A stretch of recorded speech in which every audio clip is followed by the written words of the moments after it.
Hey, I came on wrong. Hold on. Here we go.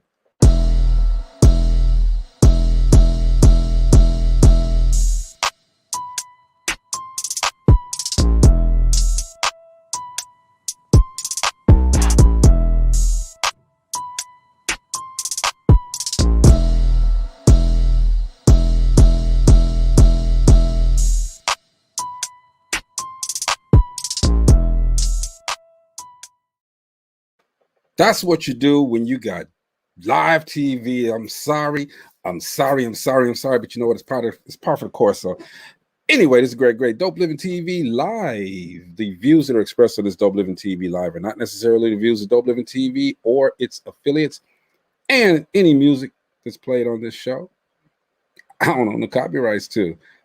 All right. Shout out to my friend, my best friend, Lisa Davis. How's it going?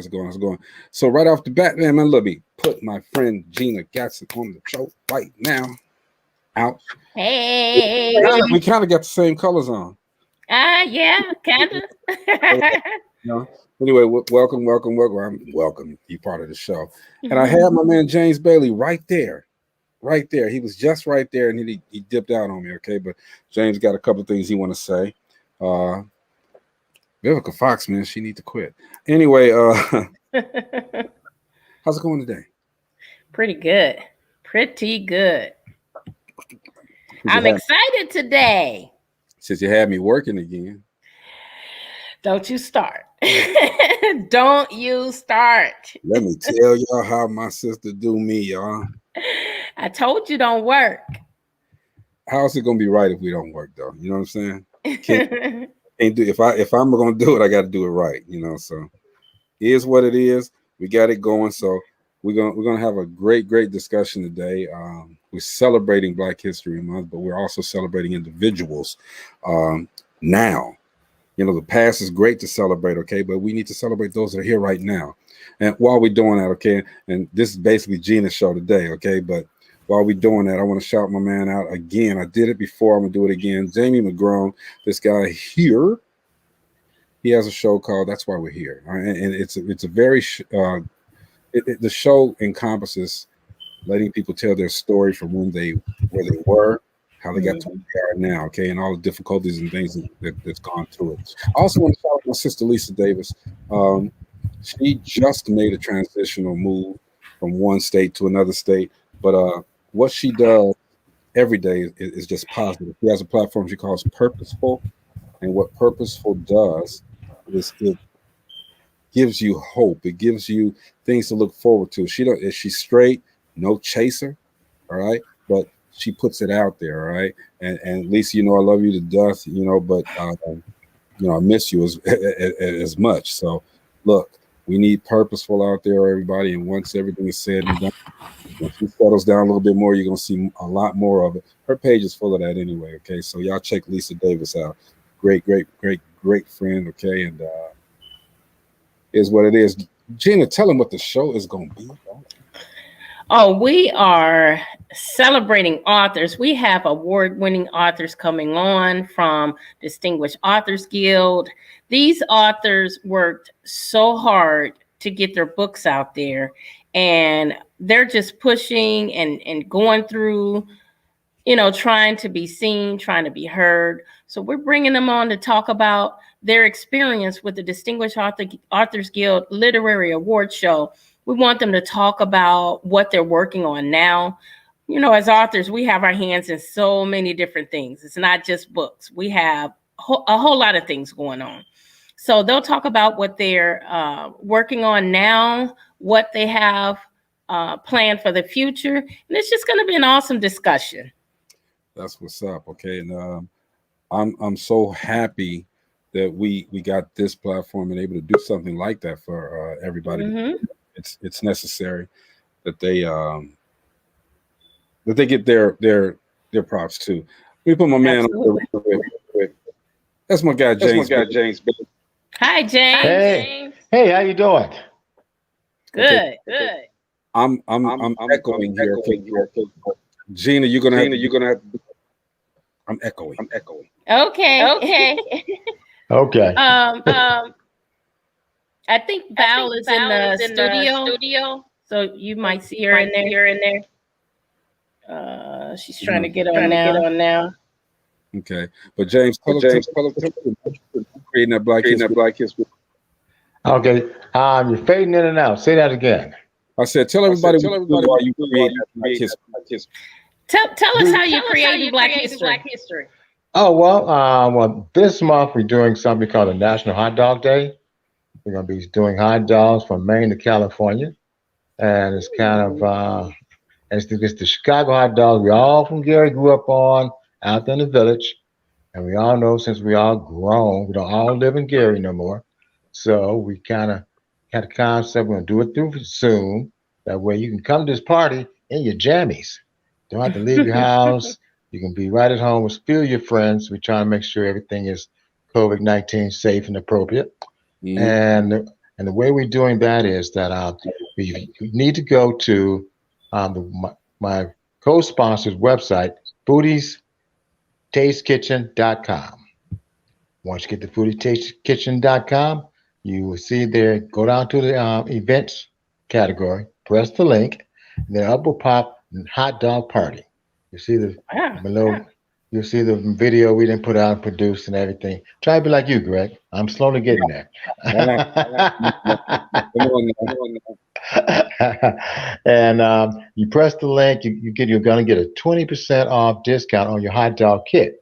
Now, the hot dog kit is coming straight from Piano Beef, the same folks that provide the hot dogs out in the village. You get 16 hot dogs, get everything you need, the buns, the toppings, sporty peppers. Wow. You get the everything except the fresh veggies like the diced onions and tomato wedges and pickle spears. And the party starts from this coming 27th. It's for 3 hours, 7 to 10. We'll be giving away some prizes, the best cooked hot dog, trivia, a whole bunch of stuff. Have fun, and just something I wanted to do because my company's called Stop With the Big Dogs.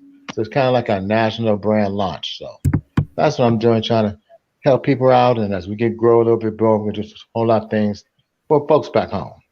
So it's in Indiana. You said? No, it's going to be on Zoom. Oh, okay. So that way people from all over can just, like you do your show, can just come on in, join in, be in the jammies. Tell me how you cooked your hot dog. Did you boil it? Did you steam it? Did you put it on the barbecue grill? However they want to do it. And we have those with the best dressed hot dog, best tasty looking hot dog. We give away some prizes, stuff like that. So that's what I'm doing for Black History Month. And my co-sponsor, she's from home too. She's helped me out a whole lot. That's why my PR person. That's what's up, brother. So, that's nice. That's creating your best life and also creating Black History. Right. Trying to do my part. Are you still Say what? Are you still doing music? Oh yeah, man. That's in my DNA. I'm not gonna turn it with no turntables. There you go. We got a Valerie Davis chilling. Wait. I can see it in her chin right now. You know what I'm saying? Why do you have that echo? Bro James. Thank you for coming up. I'm gonna keep that up there. All right, thanks for having me, Guy, and we'll get together, do some more projects together. Most definitely. Thank you so much. All right, you too. Take care, guys. All right, brother. You too. That's my guy, James Bailey. All right, so Gina, I'm gonna let you do the honors. Yes, well, you guys are familiar with the beautiful lady on the screen. Her name is Valerie Kemp Davis. She is an author extraordinaire. This woman is so knowledgeable and so beautiful, so spiritual, and so wonderful. I love every time we do anything together. And I tell you, anytime we do something together, it's going to be blessed and it's going to be wonderful. So welcome aboard, Val. Thanks, guys. I appreciate it. How y'all doing tonight? We are doing well. This is my sis. This is my sis in love. I love her so much. God sent her to me. Yes, he did. He put us side by side where we couldn't miss each other. We met at a art fair in Chicago a few years back, and that place was huge with authors. I just always marvel at how God connects folks, because that's weird. I mean, when I say it was hundreds of writers and authors in there, what's the odds of two girls that live in Northwest Indiana being right next to each other? That's Yeah. so crazy to me. That's Yes. the beauty of how God does things. There are no coincidences. There are just only God incidences. Since it was a pleasant meeting, and it's been a pleasant moving forward, working together and just watching each other grow as we serve out here in this vineyard. Hey, weren't you just out of town? I was. Your She birthday, was right? she was celebrating her birthday. Yeah, I was in. I was just in LA. Before I went to LA, I was in the Midway Airport for probably about 35 hours. That was not a part of the plan. I was supposed to fly out on the 15th, and ended up spending the night there because, yes, y'all can remember when that bad snowstorm. And they were originally trying to tell us we wouldn't be able to leave till the 18th of February. We like, Clary, are you high? What is going on? What? But through perseverance and just whatever, God's grace, we were able to get out on my birthday, but not till 9 o'clock the following night. Okay, but you had a wonderful time. I saw. I did. You made it back. I did all of the above, all the above. There you go. Yeah. We want to celebrate you and those like you that are doing things to, number one, live your best life, okay, while we're here. Plus, exactly. And celebrate you as an author, celebrate you as a entrepreneur. We want to make sure that we lift each other up. That's what we have to do. We have to support. Yes.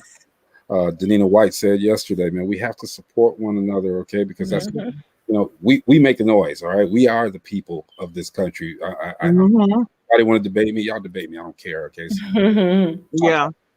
But we're the people that make a difference. Black people, we make a difference, okay? And so for all that we can touch, we want to make sure that people see people like yourself, people that are doing things that we can inspire everyone else. I appreciate that. Yeah, most definitely. So we got a couple of authors here. This is not my wheelhouse. I just love listening to people. You know what I'm saying? Yeah. Thank you, Earl Davis. I forgot to mention that. Shout out and let's keep our prayers, by the way, out there for Tiger Woods and his family. Okay, Yeah.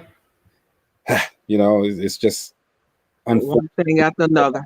Yeah, it's unfortunate, but you know what? We're gonna keep him in our prayers, and hopefully everything turns out right. So let's get back to Valerie Kim Davis. I want to show something real quick, if you don't mind, Gina. Go right ahead. So we were, we definitely had a great time with the Distinguished Authors Guild, where Valerie won award. Children's category. Children's category was recognized for that, and deservedly so. Thank you. Just for those who missed it, don't judge me, y'all. Let me play her. Let me play her. Now, this isn't the one that was aired. This is the other one, okay? But let me play her acceptance speech, all right? Because she did too.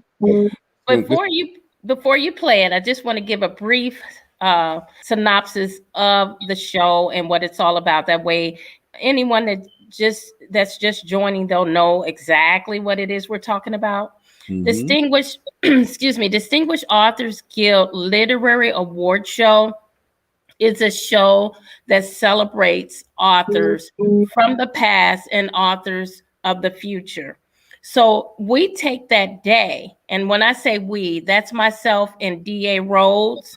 We came together and we put this show together, and it is strictly to honor authors. Authors are out there, getting their books out there, getting their names out there, doing a lot to be seen and to be heard. And the books that they write, that sometimes they don't make it to some of the places that those big box production companies put them to. So we want to give them every platform that we can to get them out there. And we want them to know that we appreciate the hard work that they do, because writing is not an easy task. So we take that day and we celebrate them, solely celebrate these authors, all from across the country, from everywhere. And we make that day about them. And what we do is we hire readers to read their books, and the books are nominated as the best books in 10 categories. Now, one thing I have to say, we received a lot of books, and we turned down a lot of books. But I'm going to say the main reason that a lot of them were not accepted was because of grammatical errors and misspellings. And when we talk about being an award-winning book, we're not talking about books that have errors throughout.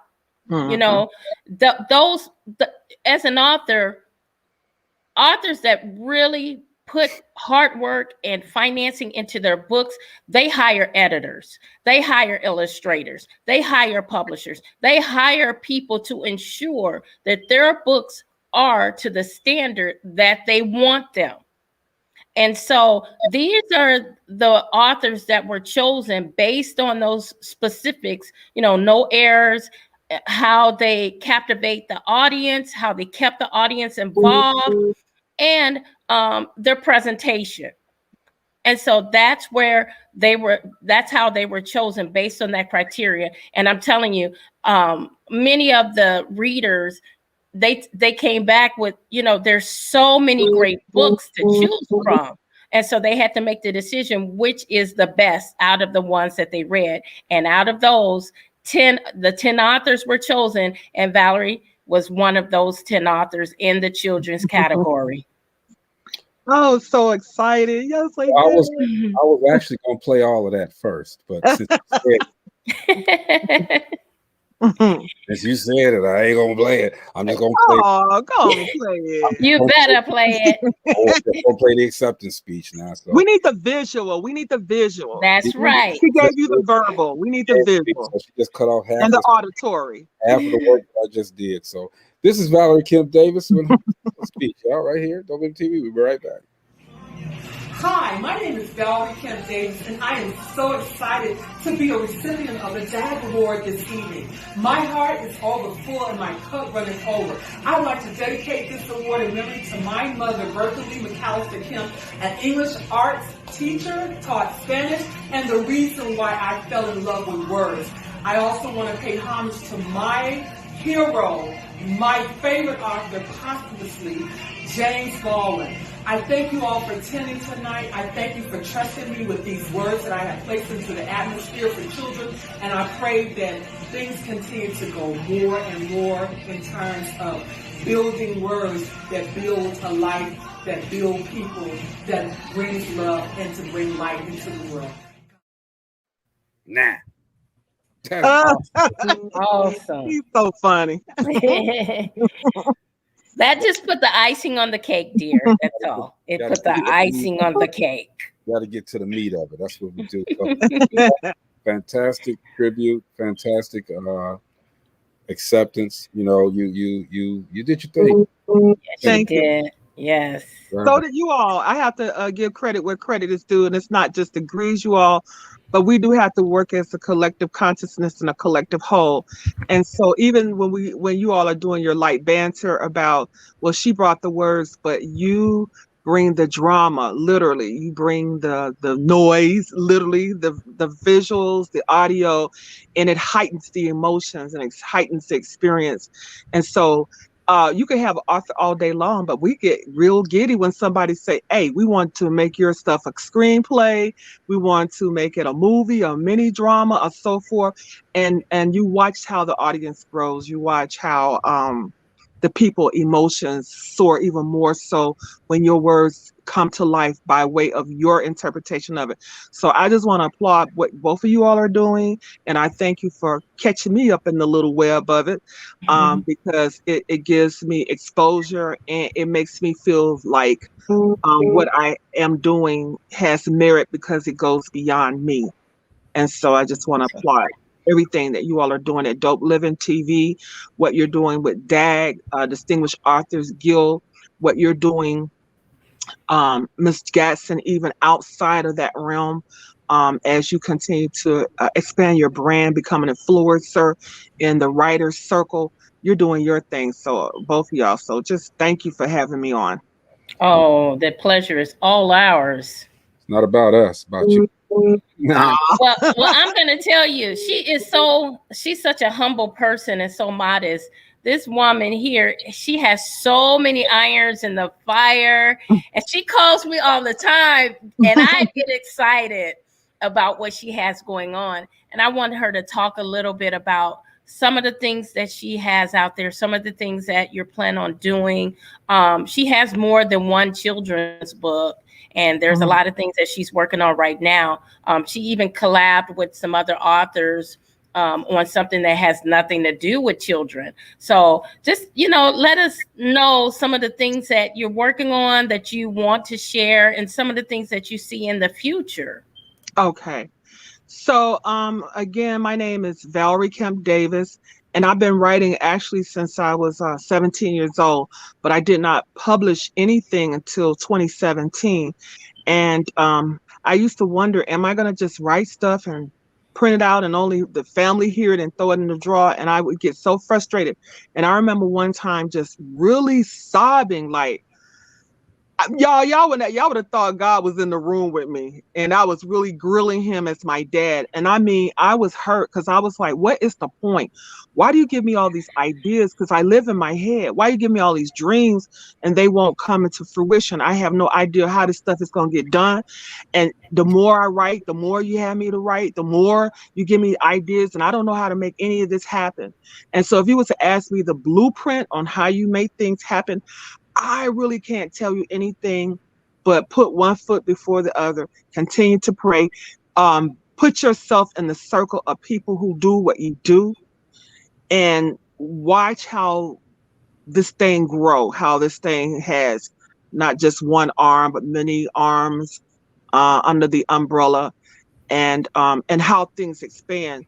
So some of the things that I've got to do, I never would have thought just when I sat down and wrote the book. I told my daughter, I said, let me go back and see when I first wrote Rainbow Cutlings. Y'all, I went back because I'm real anal and I keep everything. And I found the original manuscript inside of my phone where I had scanned everything in one day. It was written in 1996, y'all. Can y'all believe that? And my baby said, Mommy, because you write universally, you write beyond what's going on right now. And I said, that's true. And I remember being conscious as I wrote many things that it would transcend the moment where I was at. And so 1996 to 20, I think it was 2018. 2018 was when that was published, I believe in 2018. That's crazy, y'all. But it's the same way with Jamaican Me Say Me ABCs, which is the second children's book that was written way long time ago, but ended up being dusted off, pulled off the shelf, remarketed, upgraded in terms of what was going on in the here and now. It had good bones, if I could put it like that. It had good bones for me to build on so that it would be relevant for right now. And then I was asked to join a coalition of women who would talk about grief, and not just grief in terms of death of your physical person, but death of relationships, death of your health, the way you knew it, and so forth. So I chose to write about the death of my mother, my grandmother, within a 33-day period. My mom died September 14th, 2017, my grandmother would die, my last grandparent, on October 17, 2017, 33 days apart. If y'all know me, I'm a So very sorry. spiritual person. The 33, 333, they're my numbers, because I believe that we are on a continuum that's very structured and it's built on mathematical principles. And when you see the universe keep talking to you with the same numbers and the same signs, you better stop and look and see what's going on. Right. You know what I'm saying? So I currently am working on 2 books. I have a lot of stuff written, y'all, but it's just now coming to fruition since I was on medical leave, where I've failed at my job twice, and I've had 2 surgeries, and I've been off for quite a while. And I've used this time to push some things from out of the bag that I had wrote, just write and throw in the bag, dust them off, package them, and continue. And I continue to write. I write all the time. So there might be some things that are brand new and some things that are old. I do have 2 books that are coming out. One I think I wrote, it's called Heritage Christmas Chronicles, and it'll be coming out November of this year. And I wrote that maybe a year ago, right after Christmas. I got inspired and hopped on Pops because I was really pissed off with what happened with George Floyd. And so I love Dr. Zeus, and this is a parody on Dr. Zeus Hop on Pop, but it talks about keep your foot, keep your hands, keep your tasers, keep your expletive deleters off our dad. You Right. know, stop killing our fathers, stop killing our children, stop killing our men.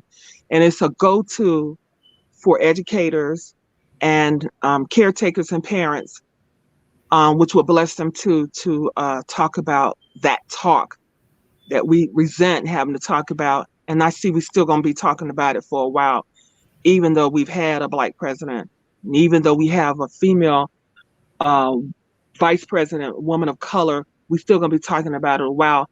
They just showed me a few days ago where this gentleman was in New York, and a number of officers were beating him, battering him, all in the face. And I was like, dang, when they gonna learn? When is it? So I'm excited. I'm not excited that I have to write this subject matter because I really want it done already.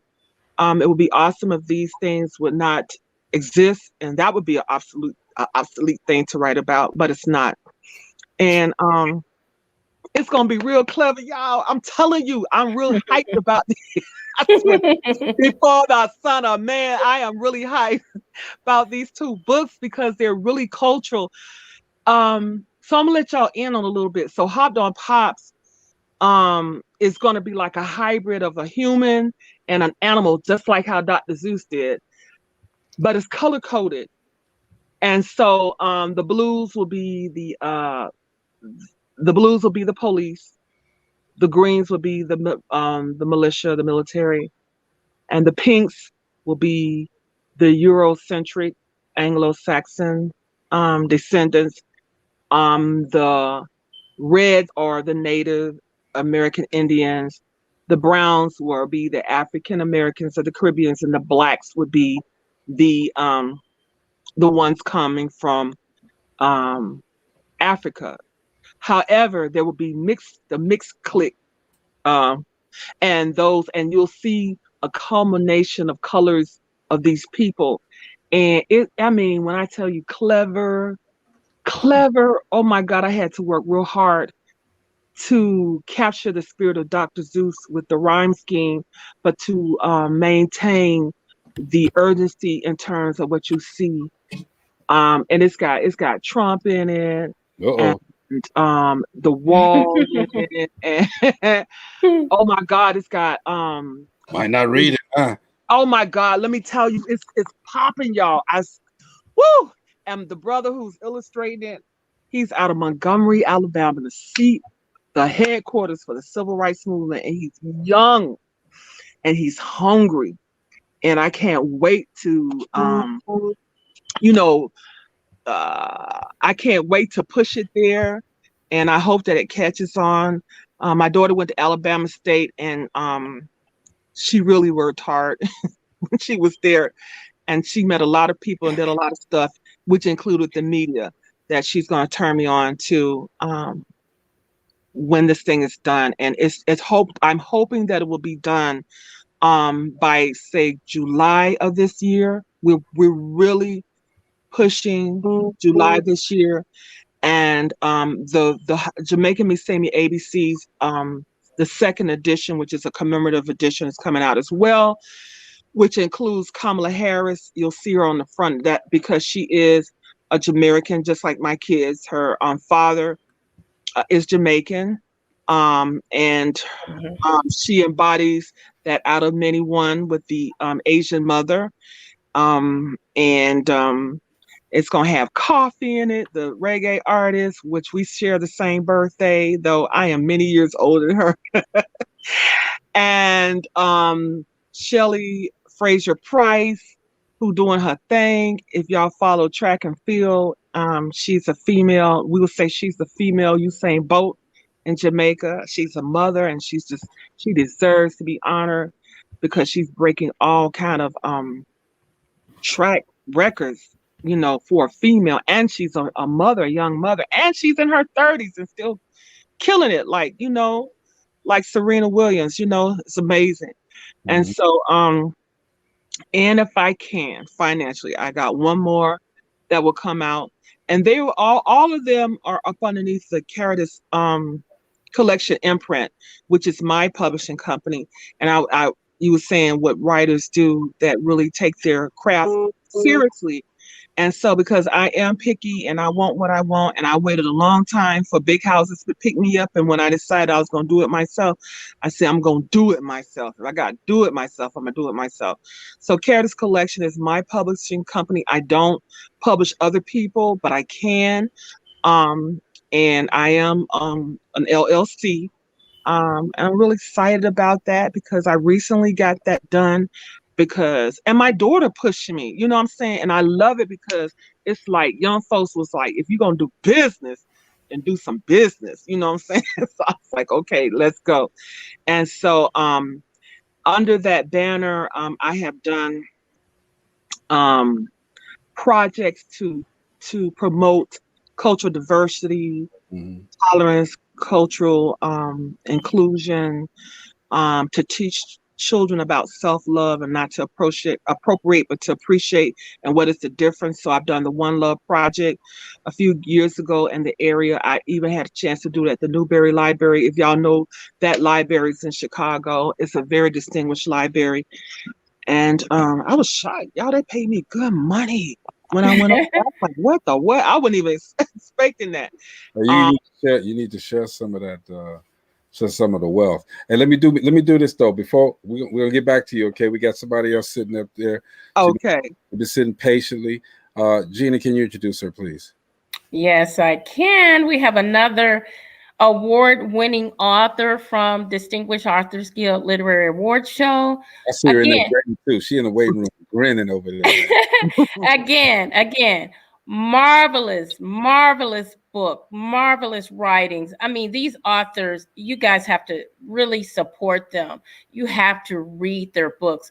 I mean, I can't say enough how wonderful and how just precise they were with their writings, with the way, my goodness. And you know what, even though we hired readers, I went and I read the books that the readers chose because I wanted to get the feel of, what they had experienced. Man, I'm like, these books need to be on the big screen. I'm so serious. And Valerie Reed. So we'll have two Valeries on here. We're gonna have to distinguish who's who. But she did such a wonderful job. I mean, I just can't say enough. And that's why they are award winning, because they are so awesome with their writing. So let's introduce her and bring her on. Let's go. Well, I can't say nothing else. Okay, that's Valerie. What's going on, Valerie? Hello, good evening. How are y'all doing? Yeah, Good. How are you? Good. Thank you. Thank you. it's Happy good to to be have here. you on Dope Living TV Live. Thank you. I'm For excited to be here. Thank you for inviting me. because I saw you on Distinguished Authors Guild as well, the award show. And Yeah. you know, I'm not look, Gina, I didn't hesitate, okay, because I just noticed y'all authors, y'all got a lot to talk about, boy. But That's right. That's I'm right.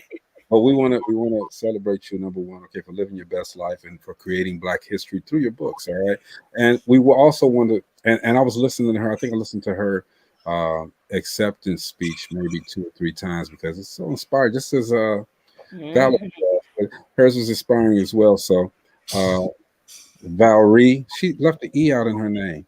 My mama did. I messed with her. All right. She said my mama did. And Valerie, I got Jazara. Is that Jazara? She's waiting in the waiting room. Jazara. Uh-oh. Yes. I just dropped my my magic wand here. Hold on. Pick up the magic wand now. Got it. And I just want to say it's a pleasure and an honor to have you guys on. It was such a wonderful experience working with you all through the process of Distinguished Authors Guild. And you know what? We really didn't know how it was going to turn out because initially it was supposed to be a physical event at the DuSable Museum, but the coronavirus came in and changed everything. But I think it changed it for the good because, you guys were able to get things to us quickly. You were able to communicate and stay in touch. So I think it was a blessing that it moved from a physical event to a virtual event. We do want to have it physical, but we may still end up with it being both because it was such a wonderful experience. And I think that it even brought some relationships and some friendships around. I know some of you guys stayed in touch with each other, connected with each other. And so that was another good thing that came about. But I'm just going to move over to Valerie Reed for a minute because her book is something that Before you do that, very, very different. before you do that, let me play her acceptance speech. This is Valerie Johnson's acceptance speech for the Distinguished Authors Guild. Y'all check this out. God be the glory. I'm so excited to be here today with all of you for this amazing award show and this journey. I'm ever so grateful to have won this award. You don't know what it means just to be acknowledged in a genre that's full of amazing authors. I have to give God the honor because without him, I'd be nothing. He's the one who gifted me with this assignment of writing, and I'm grateful. If you know me, then you know my motto is it's not just writing, it's ministry, because that's what writing is to me. I don't take it lightly when I put pen to paper. I don't take anything for granted because you never know who you are reaching when somebody opens a book. So I'm thankful, I'm grateful, and I'm excited to have won this award. I want to thank my husband Willie, my children Gabrielle and Christopher, my mom, my dad, my mother-in-law, my father-in-law. I want to thank my sisters, my brothers, my nieces, nephews, cousins, aunties, uncles. I want to thank my entire family who support me. I want to thank my twin sister especially because she pushes me, she critiques me, she listens to my book ideas. She goes the extra mile when book events. She's there, and I just want to thank her. I just want to thank also the readers who support me release after release. Without you, I simply be a writer, but with you, I'm an author, and I don't take it for granted. Thank you for continuing this journey with me, release after release. Thank you for believing in my gift. Thank you for supporting me. Without you, I don't know where I would be. So thank you. Please continue to support me. If you don't follow me on social media, please do. To the Distinguished Authors Guild, thank you. Thank you for this amazing award show. Thank you for this award. I appreciate you. If nothing else, I appreciate all the authors and the writers and those who support us release after release. Thank you, and may God bless you. I want to thank Smokey Robinson. I want to thank janitor. I want to thank everybody for just coming. I just want to thank you. I love it. That didn't just come from the heart. That came from the spirit. It came from the soul. She was all up in there with everybody but me. But you know, it's all good. It's cool. But that was fantastic, man. We appreciate you so much. Yes. Well, you know what? I'm not gonna talk about your book, Valerie Reed. I want you to tell everyone what your book is about, because like I was saying, it's a very different book, but it's a very needed book. Okay, sure. My children's book is called Through Micah's Eyes, and it was based on the actual real story of my son Micah, who was 3 years old when my husband, his father, passed away. And so I thought it was very necessary and needed that we have a book that reflected children of color, especially our African American children. I did not see any books that looked like him, and I was going through. He had a harder time. My two oldest children, they had a hard time, but not as hard as my son Micah did. Because he was so young, he didn't really have the recall of what being around his dad was really like. And so I wanted to get him as much help as possible. So I didn't see that. And when he came home from school, we did go to counseling outside of school. But when he went to see the counselor at the school, she gave him a book. And the book had teddy bears on it. And it had different scenes in it that were appropriate.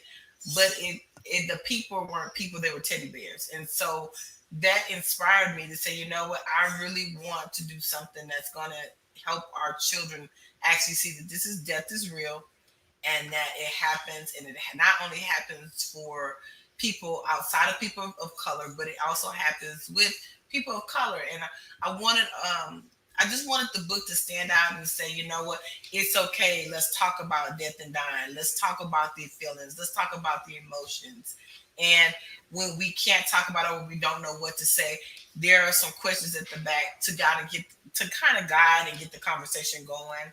So I just thought it was very needed and very necessary to do. And I didn't see it, so I just said, you know, I was willing to put myself out there and try to make it happen. And God aligned it for it to happen. So, and it happened. You did happen. Yes. Well, I have to make a confession, because my granddaughter picked that book up, and she asked if she could read it. And I was like, sure, go ahead and read it. And when she got done, she was like, I really like that book, Nana. And I was like, really? She was 10 at the time. She's 11 now.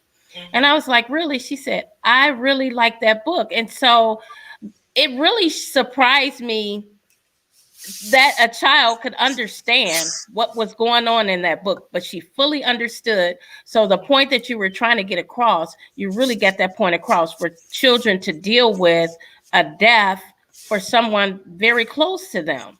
And I think it really hit home to her, because she lost her grandmother on her mother's side about 2 years ago.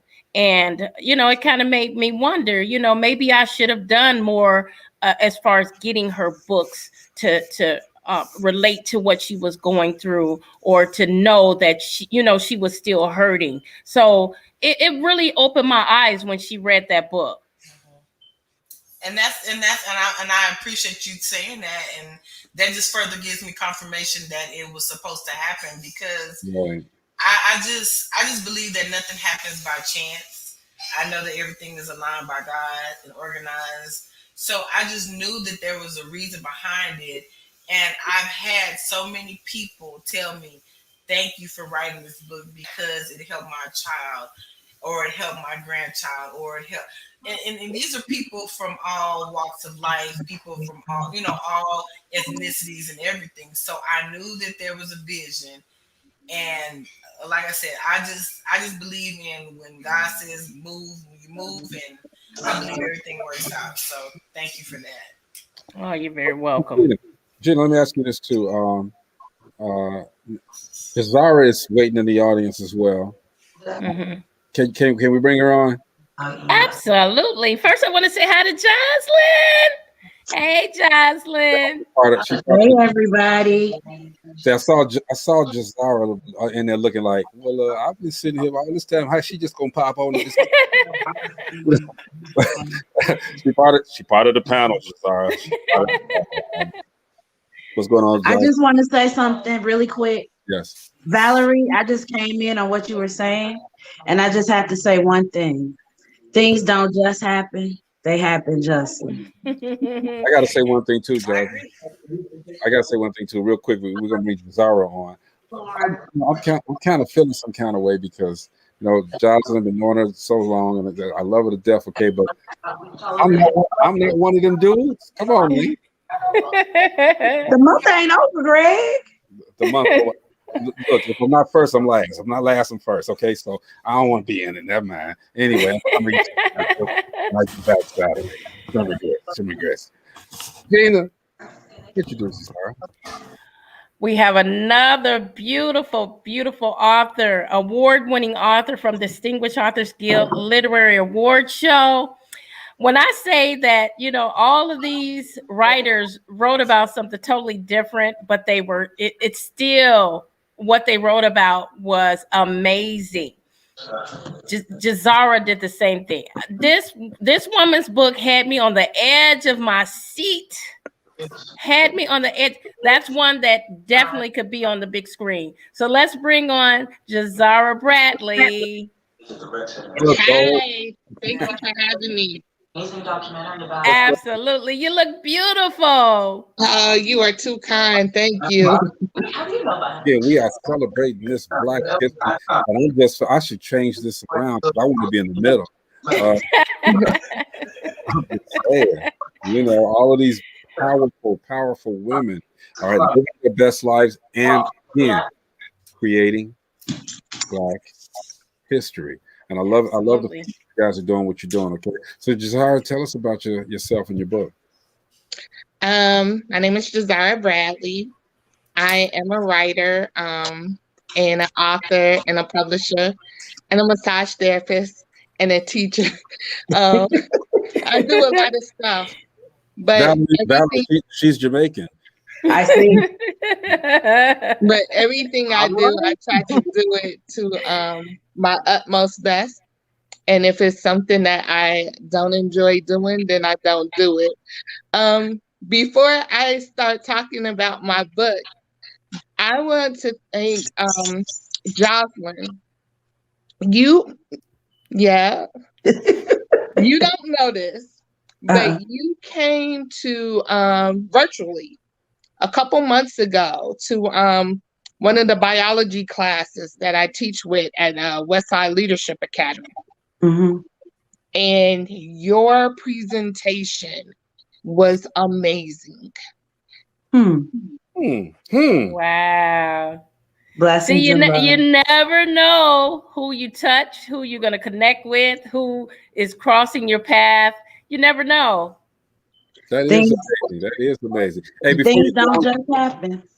They happen justly. We want to give props to you as well. So let's listen to Jazara's acceptance speech. All right, we'll be right back.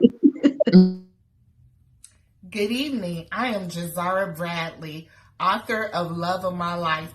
It is my extreme pleasure to be a part of the Distinguished Authors Guild Literary Award Show tonight.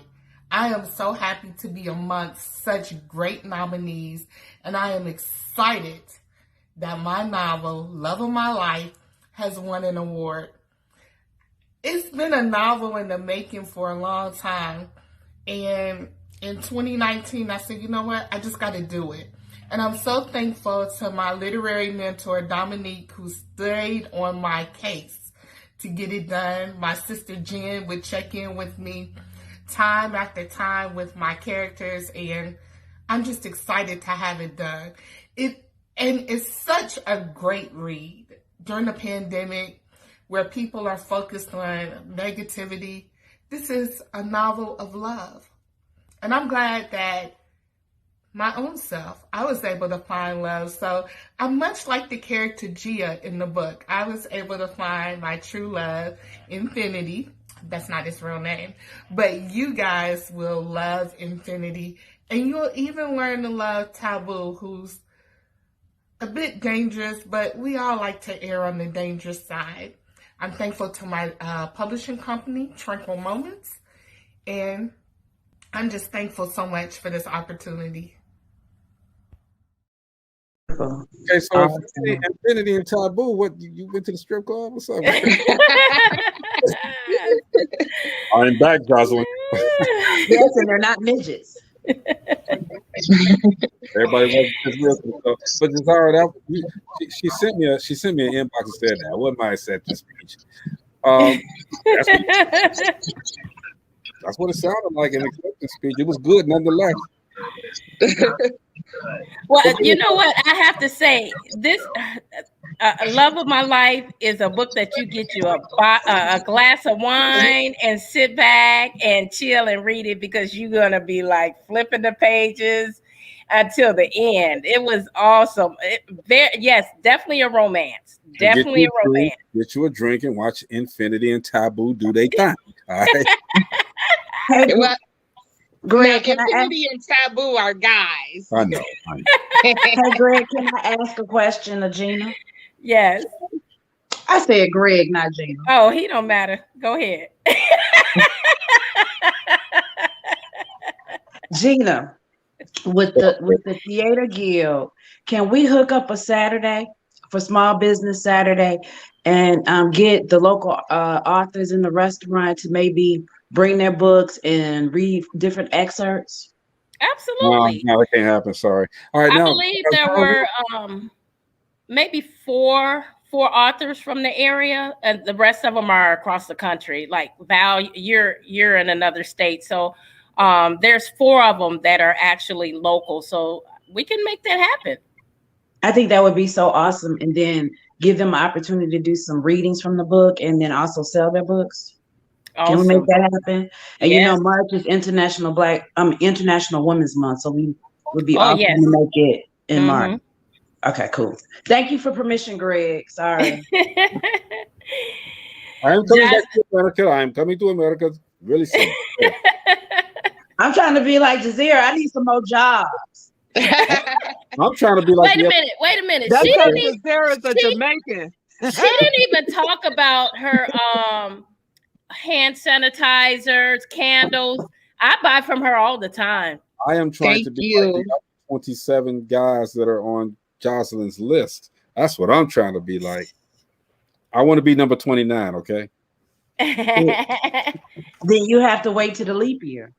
Yeah, I'm cool with that. I'm cool with that. Go ahead, birthday boy. Hey, how y'all doing? We good. Hey, how you doing, Chris? I'm all right. Can't complain at all. In the meetings. That's why I see Greg was having problems. Had too many ladies on here. He couldn't handle it. Oh, Greg, he said you can't handle it. Now see, y'all just let Jazara get away. She'll be back. Just let her get away. But ladies, look, number one, I can't handle it. But number two, I want to know each of you, you know, your process. You've written these books. You won awards now, all right? But I'm quite sure it's not the easiest task in the world. What's the process that you go through to even create? You know, and Gina, you as well, to just create. But before you do that, let's let Jazara tell about her book. But remember that question, all right? And Jazara, if you leave again, it was an accident, man. Tell us about your book. My book, Love of My Life, it's a love story.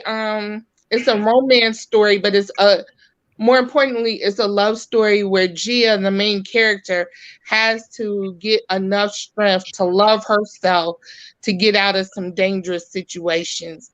And one of the things that readers have said that they particularly like about the book, they like everything that builds up to the ending, but the ending is so great because you see Gia evolve as a person.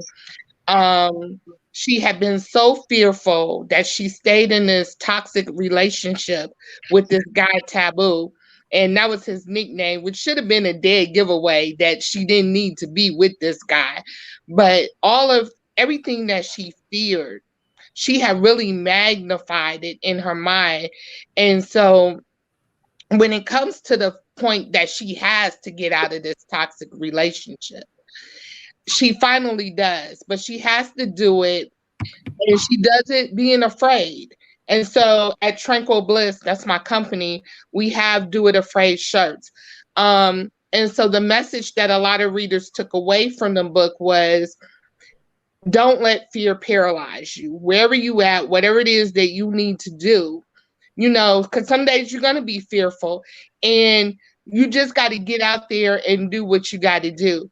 And then Taboo, on the other hand, was fearing that so many things were going to happen to him.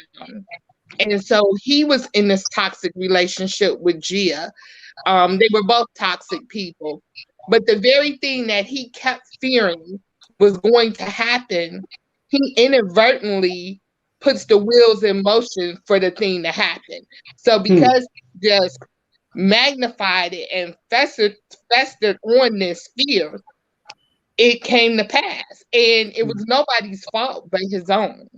So it's a romance story, but it's also a love story where people just need to know, so you got to love yourself more than whatever the situation is that's around you, and move forward and as possible, even if you have to do it afraid.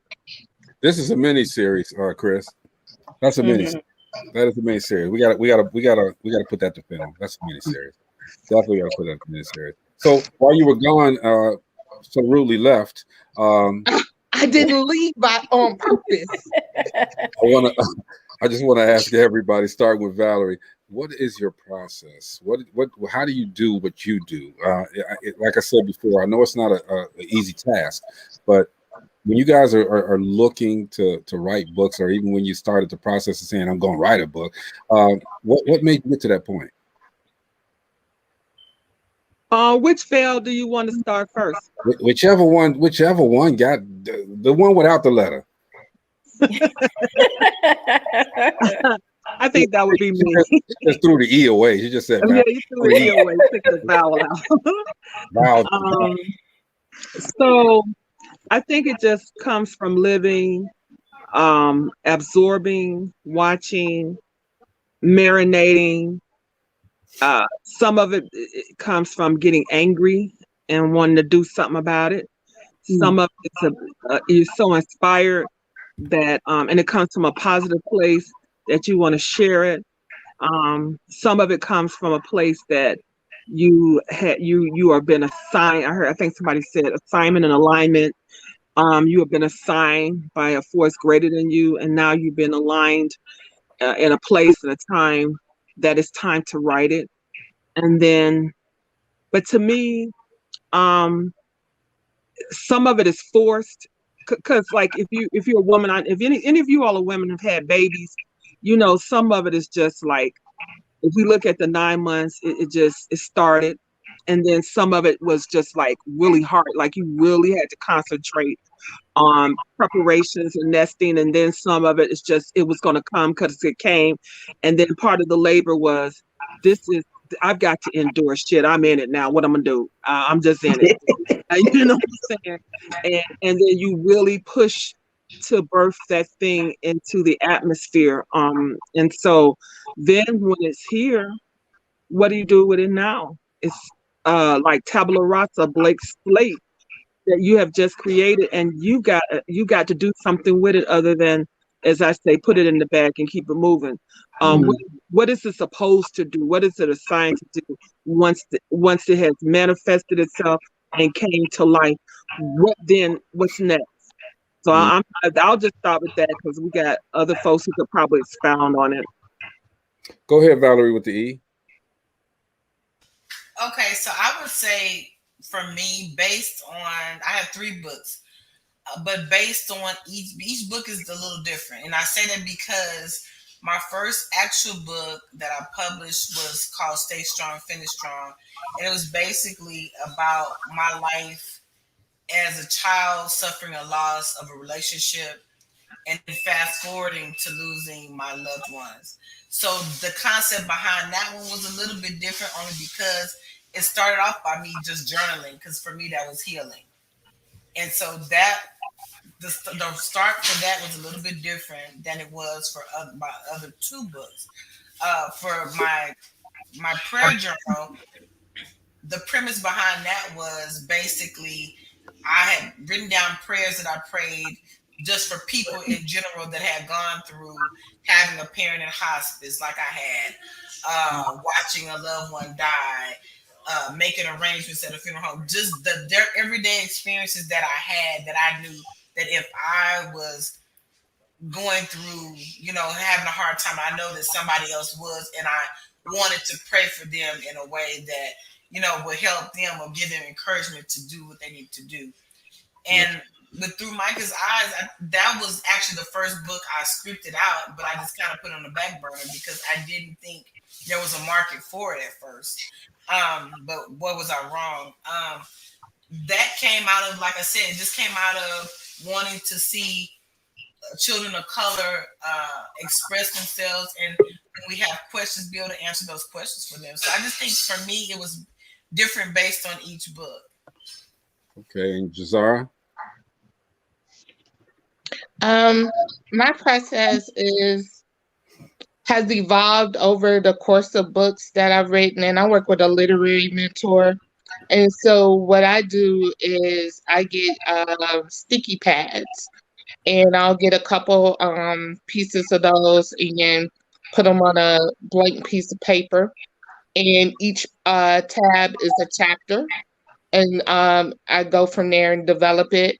I write fiction primarily, so I interview my characters. So way before I sit down, I know who my characters are. I know what they like. I know when their birthday is. I know when their best friend, who their best friend is. So I have all of that scripted out for those characters.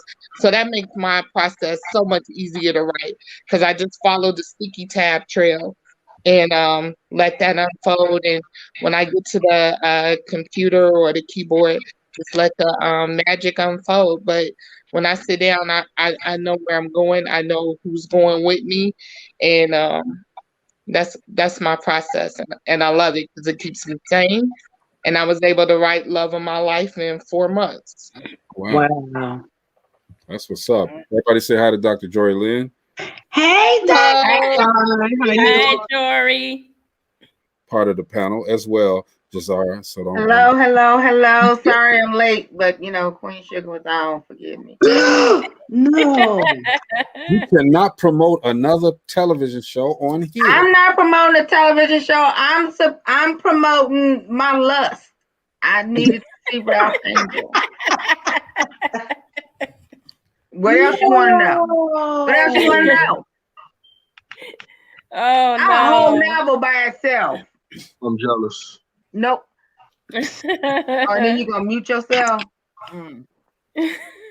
So, ladies, also, since Gina's not, Gina, I forgot to ask you.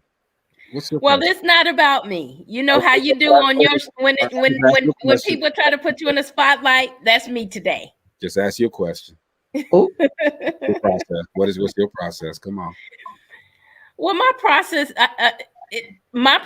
is just to write down my thoughts, just jot it down, and then put everything together. So it's like a puzzle. Everything's scrambled up. If I have a thought, I'm going to write it down on a sticky note, or I'm going to write it down on a tablet, just to get it down somewhere, and then I put it all together where it makes sense. Oh, she gonna get the short version. I don't have a question. I have more of a statement. Well, I do have a question, then a statement.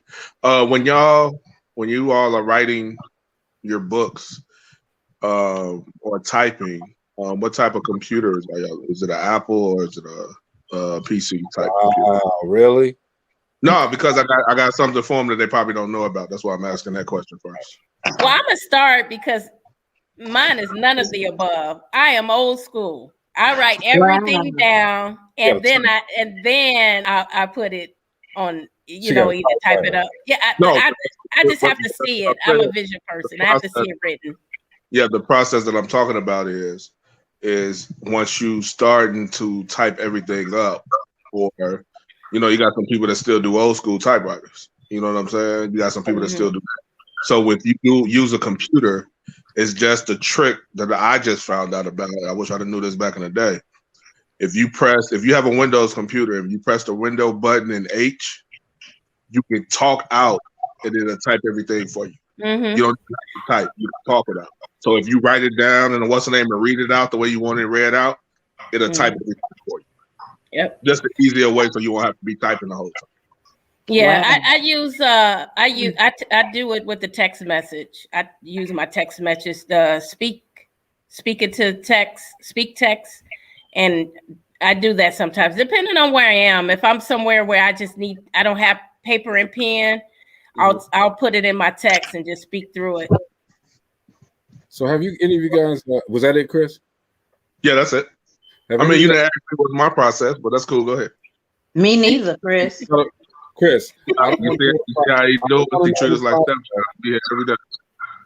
to know the process of writing flyers, okay? I want to know the whole book, all right? I didn't get that one. You didn't get it? He's trying to throw shade. Yeah, I was. Flyers. Okay. I've never done a flyer in my life. Hey, my little sister Monique Anderson says, what's the Mac trick again? It's not Mac. I know, Windows. but it's not Mac. No, it's Windows, but you need to tell us the Mac trick.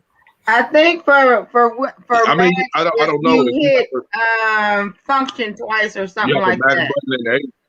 Is it Mac? If you got a Mac button that pretty much brings up your shut off the computer and all that, if you have that button and press H, it might work. I've never done it with a Mac before. I know how it is with shut off the computer. Huh? You said shut off the computer. No, so it's a button that you press that brings up your window part to shut your computer off. I don't know if Mac has that. I know on the keyboard on the HP and all that, they have a button that you press that brings up all your stuff for photos and all that, and to shut your computer down. But if you press that in H and talk, and you have a microphone on, it'll type everything you're talking. Okay, I don't know if there is a trick for Mac, Monique, but thank you for asking anyway. So, ladies, do you all okay? And we mentioned movies and short stories and this and that. Okay, have you all? Is it a different Is it a different way to write a book as opposed to the film? Anyone want to take that one? I know you're doing movies, Jazz. I know you're working on one right now as we speak. Yes, it's called Christmas Time. But the process for movies and plays is different from writing a novel. And I'm getting into the script writing, and I find that I do like it. I think I like it almost as much as I like writing novels. But you let your characters pretty much say what's going to go on, as opposed to having the narrative that you have in prose. So that's pretty much the difference. Instead of saying so-and-so is angry, you'd have to be able to see that they're angry, or they have to say something. So it's more showing than telling. And that's one of my things that I find when I'm writing. So a lot of times I have to go back and cut a lot of details out of my writing, even in writing books, because people don't want to just be told all the time. They want to be able to visualize and see things come forth. So sometimes, as a writer, I have to say, hey, my readers are smart enough to be able to put these pieces together. They don't need me to tell them every single detail. I got a question, Jizara. When do you sleep? Because you do the most. Look, I do go to sleep. I go to sleep early though, because we have to be up for work at 7:15. Well, we have to be there at 7:15. So I go to sleep earlier than most people, but I make full days. So, I mean, seriously though, how do you compartmentalize all these different things that you're doing? You're a teacher, you're an author, you're getting into the playwright. You do the shea butter and all of the essence of smell goods and all that good stuff. Yes, ma'am. So and then you still have to self-care. So how Yeah. do you balance all of this stuff that you got going on? Because baby, in and of itself, my world is crazy.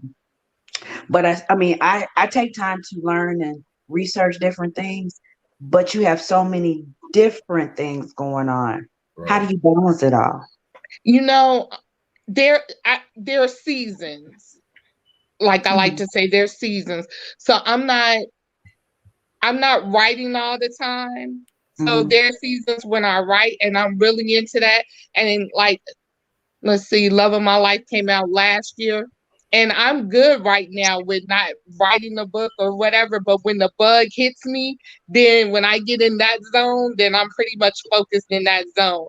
So there are like things where I just get in a zone and I may not be doing candles or whatever, or I might not be doing massage. So I do focus, but I've learned to listen to my body, and my body will tell me real quick, you tired. And when I'm tired, I will shut it down. Because if you don't shut it down and rest for yourself, it will shut down your on body its own. will shut you down. Amen. I remember one time I could not walk for 5 days. That's how exhausted I was. So if you don't get proper rest, your body will shut down and get the rest of me. So I'm I'll fall asleep on this show. I'll fall asleep on this show. So I know, especially after doing Gina's Distinguished Author Guild, the next day I fell asleep on the show. I was just tired because I had no sleep whatsoever. But I got to ask too, and Jocelyn, that same question should go back to you and Chris as well. Both of you guys y'all burn the candle on both ends. All right, seriously, okay. I know for a fact. Matter of fact, Chris just posted a post with everything that's on there. Okay, and not taking away from the authors here. Okay, but I got to say something about my brother and my sister. Y'all work different too. All right, how do y'all do it? Well, for me, my husband always ridicules me and tells me I don't sleep. But I can really appreciate what Jazara said, because everything is in due season. One thing that I've learned the older that I get is jack of all trades, master of none.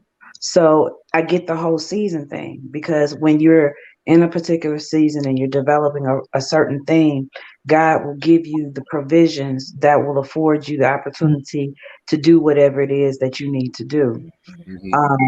And then like today, I woke up at 3:00 because I had some horrific meetings yesterday. I'm not going to say bad. I'm not going to say good. I'm just going to describe them as horrific because it challenged me. But in all of that challenge, one thing that took front stage is my faith.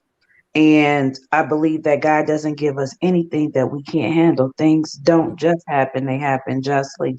And sometimes we're shut down to move us out the way for us to know that God is still in control and he controls it all. So take your ass over there in the corner and go to sleep. So I was up since 3:00, but my mind was reeling. So of course I prayed, but I've been up nonstop. So by the time I got back home at 3, I fell asleep on this here couch for a good 3 hours, and that was the best sleep in the world. And for whatever reason, like Jizara said, when it's time to shut down, oh, you shutting down. So being able to, yes, I agree, listen to your body, listen to your spirit, and be true to yourself. That's how I do what I do, when I do, and why I do. Cool. Chris, what's up? I say, Chris. I mean, mine is more scheduling. Mine is more scheduling than anything. I have a schedule that I abide by and time limits that I have to get stuff done within those time limits with all the stuff that I have going on. So each project gets its own ample amount of time to get completed. So do you go ahead. No, I was going to say, like Zari was saying, that's the way I used to be when I be trying to fight my body to get more work done. And I find myself waking up at the computer, not knowing I fell asleep. That's how it used to be. So now I know how to put it all together and schedule everything now where I sleep in a certain amount of time. But I mean, like most of the people on here writing, running a business and all that, like the best times ever for me anyway is like from that 1 o'clock in the morning to 6 o'clock in the morning time, because ain't nobody messing with you. Exactly. You get a chance to concentrate, everybody sleep. You get a chance to get a lot accomplished during that time. But so that's why most of the times when you hit me, bro, and I be up during that time. No. Yeah, that's why. But see, the other thing with that too, especially in what we do, you and I do, is that most of the people we're dealing with people that are on the other side of the world as well. So while they're bright and sunny over there, it's dark over here, and we got to be up to make that stuff happen. Okay, you know. So I know for a fact, like I said, they had to tell me, my people had to tell me to go to sleep one day because I was gone. I was dead. It was over. But it's a blessing to do this, what we do, what we all do. But sometimes, you know, as Jazara said, and as you all have alluded to, we got to get our rest. We have to get our rest. I mean, money is one thing, okay, but peace of mind and the soothing of your soul is quite another. And, I think I haven't mastered it yet, and I'm gonna be the first one to say it. I have not mastered it yet, but I'm working on it. As I talk to you guys, because I'm a little different from the time that I started this show to now. I am different because I've learned a lot from every guest that's been on here, and as well as my partners here. Okay, but ladies, when people when you first started this, when people were there people that told you you're wasting your time, you can't do this, it's not gonna sell, this ain't gonna happen? Anybody can answer that. For me, no. I kind of try to surround my folks, the people around me, on my same frequency. I just don't have time for the negativity. And so that being said, it's like, when is it gonna happen, girl? Where you gonna get that? Because what happened was I started. I think Valerie was saying that her twin was her ear to listen to what she was writing, critique it. So I started getting a body of people outside of my immediate family. I'm not from here. And it's like the word got around because I work in corrections, and they was like, girl, you got something, when you going? And they just like really hounded me on when it's going to get done, on when you going to put some out. And so that kind of gave me more confidence when it was the appointed time, when it was the appointed season, that there are people that feel what I have to say has merit, and that what I have to say is a gift that extends beyond what they're talking about, and it must be put out there. And so I mean, I don't know, I just don't like negativity around me. I swear I don't. And I don't entertain it for long. If that's what you're about. I'm an Aquarian, and we kind of exit right, and you wonder where we at. We're gone. Even if we're still there, we have left the building, just like Elvis. We're going up, done. You know, so I have to protect my mind. I have to protect my gift, and I have to protect my craft.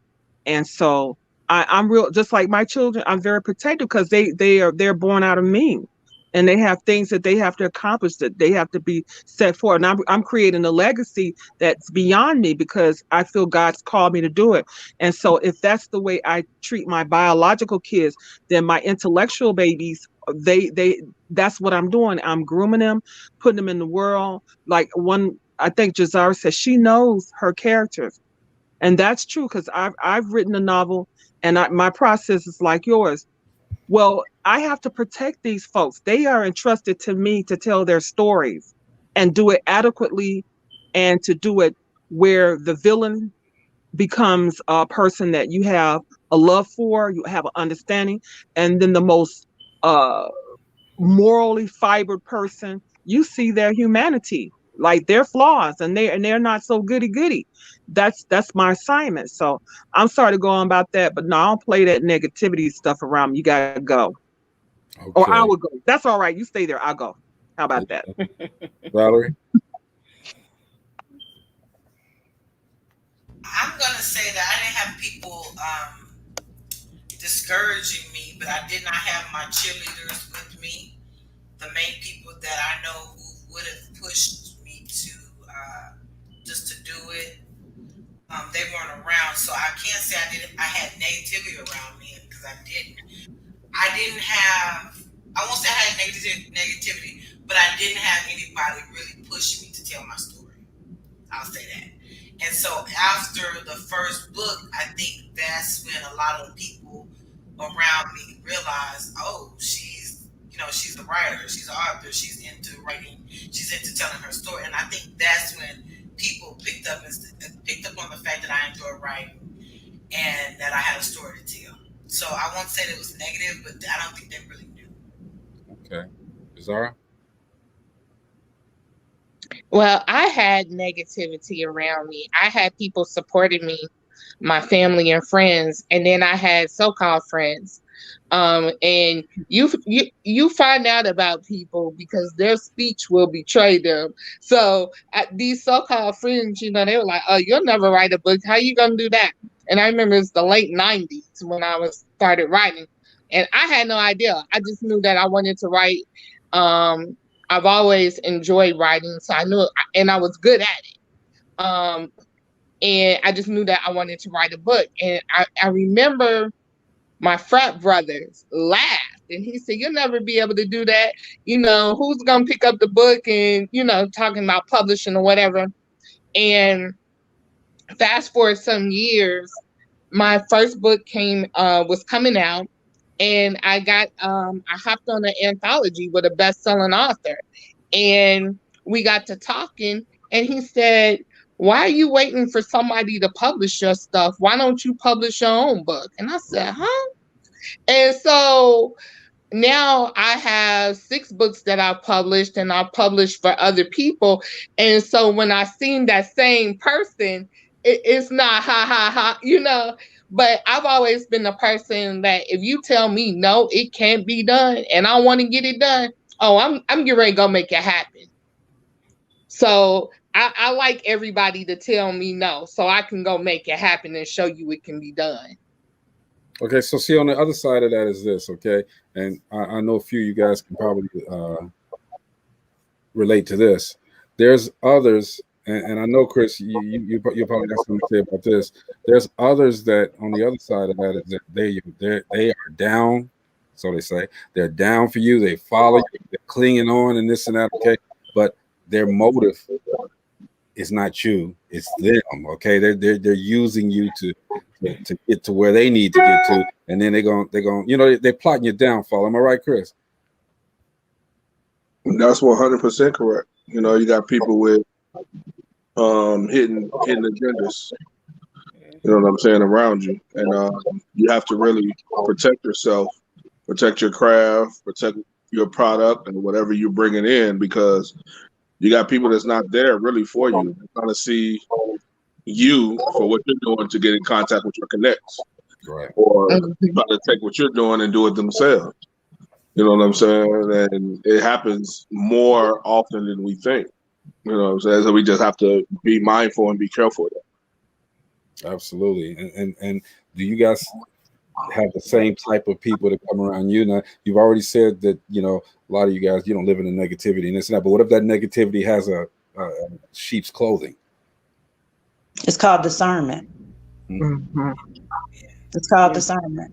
I think it's, for me, I noticed a few people that were friends anyway, but I noticed that once they saw certain things happening, that they were like, oh, then they start asking questions, and then you get these little backhanded compliments that are compliments, but they're really not. And so I pay attention to the words that people say, and I've learned to, just pay attention, keep your eyes open, and just be aware of what's going on. Share what I want to share, what I don't want to share. I don't share. But I've learned. I had to learn it, and I had to kind of see that. Okay, well, yeah, they're supportive, but how are they being supportive? So what I was taught from my mother, my grandmother, and grandfather is listen to their words, but watch their facial expressions while they talk. Right. You know what I'm saying? You get a chance to see a lot in the face. The face, it's not gonna lie to you.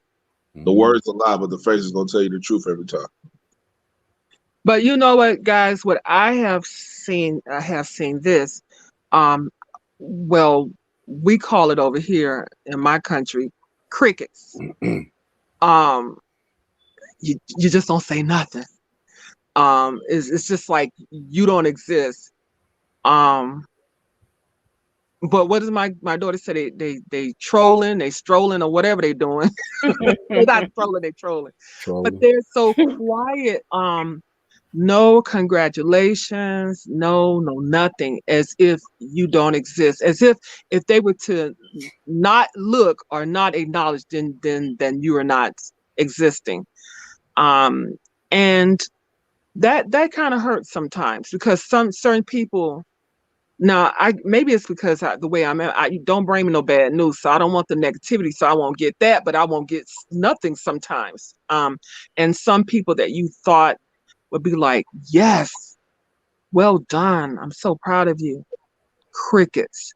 Don't buy nothing from you, and I always check myself, because I believe in sowing and reaping what you sow. So I have been that person. Even before I started writing, I would buy I'm like Gina. Gina buys everybody's stuff. I believe in doing that. So I'm like, well, I check myself spiritually to see, am I not? No, I'm putting those good frequencies out there. I'm sowing into people. But sometimes people don't sow back. But I'm gonna give you this. Saying my mom, I told you my mom is dead now, but she said two things that have stuck with me. She said, sometimes the truth hurt, but thank God for the revelation. Man, that can read right there. And then she said, baby, let me tell you something. The Bible says that you cast your bread upon the water. She said, now we think the way we cast it, that's the way it's gonna come back sometimes. She said, that ain't what it said. It just said cast it and it'll come back. It'll come back from the most unlikely places that you didn't necessarily toss it that way, but because of the flow of the stream, it's coming back. And that's a healing thing. I hold on to that, because sometimes people will disappoint you. Sometimes your success make them feel inadequate, which I'm learning it has nothing to do with you. It has everything to do with them, because maybe they feel like you're showing them, like maybe whatever age or whatever thing that you were doing or involved in, that you want more, you do more, you believed in yourself, and you're walking in and manifesting everything that you said you would or would not do. And sometimes it makes people look at themselves. They don't like what they see. And then therefore they just would like this, as if you don't exist. You know what? I shake it and I keep pressing forward. Valerie, it's so interesting you say that. I had, she's passed away now, but a very good friend of mine. And she would always tell me, first, you give from the overflow. You don't go in your cup. You give from the overflow. The second thing she would tell me, be intentional on what it is that you do. Don't do things or look to people to give what you're giving to them. And what I got from that is, long story short, I may do something for Greg, but that blessing that's going to come from me doing for Greg is not destined to come back from Greg. And then but it's going to come back. And then the last thing is, and Chris, I've actually, you kind of got me with this frame of mind now. These haters out here, they spend so much time focused on me because they are unfulfilled in their life and their abilities. So therefore, the folks that's coming around me and they may have that hater spirit, they are trying to inadvertently live through me because they're not bold enough to do what they need to do for themselves or focus on their gifts, their journey. And you know what? Instead of hating on them or feeling sorry for them or letting them disrupt my journey, I put my head up a little bit higher and I walk a little bit firmer and then become a little bit bolder. So that will encourage them to be who they're supposed to be, but it's not going to detract me from being who I am destined and on track to become. Indeed. I mean, like I always say, my two mottos. Haters ain't nothing but fans that don't know how to show that they like you. And my other one is don't take it personal, take it with you. So if people don't give me back what I give to them, I don't take it personal. Nope. I just keep on moving forward. I want to find because you can't like Jocelyn just said, you can't give out and expect to get what you give out back. If they do it, cool. If they don't do it, good. You give it out the kindness of your heart. You can't, and your overflow is going to come. You know what I'm saying? Everybody has their own idea of people that are haters, but like when I was on television, I had so many haters. Okay, but they increased my ratings because as they were hating, they watch every single day when the show was on, every single day. And they're like, okay, yeah, I can't stand that Negro right there, man. Look at him, look at this, look at that, okay? But you're watching. You still watching, okay? So I'm cool with it. I'm going to make you even madder now, all right? I'm going to make you even madder because you're going to tune in tomorrow to see why you don't like me, okay? Even more. The one thing that we can definitely take from Agent Orange, number 45, is he worked really hard to keep us with his name in his mouth. Yeah. And my publicist tells me all the time, good, bad, or indifferent, your name is in their mouth and on their mind. And I had to laugh because the other day I was like, man, I used to be a CNN hound every day, all day, because I was like, I need to know what's going to happen, what's happening, this, that, and the other.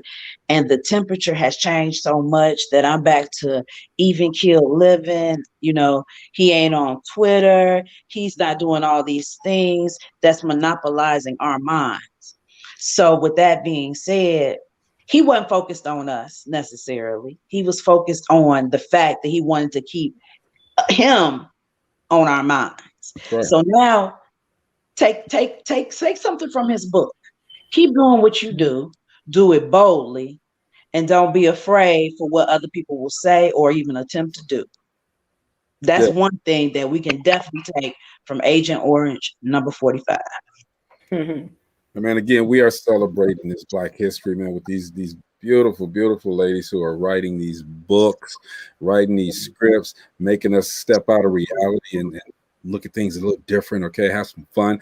And I know last year was we don't want to really keep bringing up last year, but it was a difficult year. And I've been on here an hour and a half.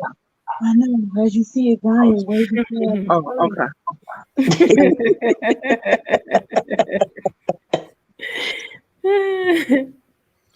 No, Valerie, keep on. Go back off and keep talking.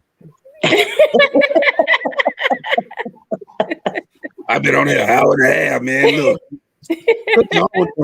Get away. They got a fan for themselves tonight. Shut up, girl. I'll kick you out.